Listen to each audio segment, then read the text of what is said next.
末日来临，全世界停电，姐妹躲在森林，依旧遭受欺凌。本期带来森林深处。一位父亲和他的2个女儿生活在森林深处的一栋房子里。大女儿伊娃沉溺于舞蹈，小女儿奈莉在家备考。看似平静的生活却被一场停电打破。停电危机从城市蔓延至全球，随后汽油和食材也出现紧缺。父亲只好带着女儿先行抢购了些物资，然后回到家中生活。不幸再次来袭，父亲在一次伐木中意外去世，留下2个女儿相依为命。失去了父亲的照顾，伊娃和奈莉在物资分配上产生了分歧，就连一块巧克力也成了吵架的理由。就在这时，奈莉的男友艾克来到了他们家中。艾克告诉姐妹俩，城市里的供水系统因为停电不再进行消毒过滤，人们都因此生病，没有照明，没有通讯，没有网络，整个城市陷入了混乱，反倒是山中有难得的宁静。多日未见的奈莉和艾克在山中寻欢作乐，形影不离，这让伊娃变成了一颗酸柠檬。她警告奈莉不要投入过多感情，因为她的第六感告诉她，男人总会离开。伊娃的话成真了，艾莉告诉奈莉，东部地区的城市已经恢复运转，她希望奈莉和她一起去波士顿，从这里步行去波士顿需要几个月的时间。作为姐姐的伊娃并不同意妹妹冒险前去，但她拗不过奈莉，只好让她离开。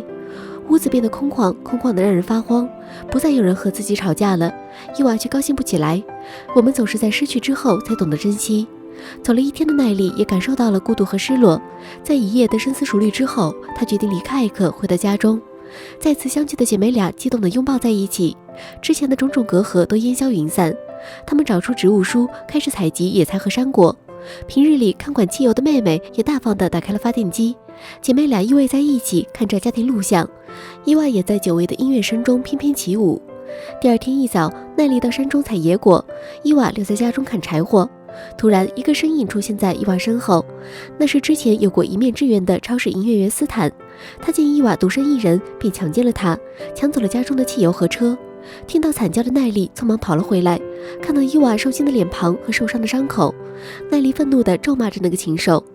日子一天天过去，伊娃难以从痛苦中走出，奈莉则成了家中主力。有一天，伊娃发现自己怀孕了，孩子的父亲就是强奸自己的禽兽。伊娃想了很久，决定生下孩子，因为她反对掌控他人的人生。临产的日子将近，姐妹俩都在等待新生命的到来。屋漏偏逢连夜雨，因为无人保养，房子在一场大雨中濒临倒塌。伊娃也在这时即将生产，他们只好跋涉来到林中的树屋。在惊心动魄的几个小时后，孩子终于降生。姐妹俩抱着孩子回到家中，房子已经坍塌了一半，霉菌和污水充斥了整间屋子。伊娃见此，拿出剩余的汽油浇向四周，她想要一把火烧在这里，烧掉这间充满温暖和痛苦回忆的房子。大雨连绵，大火在汽油的借助下映红了整片天空，也照亮了姐妹俩的脸。她们告别了过去的自己，告别了被保护的生活，踏上了未知的旅途。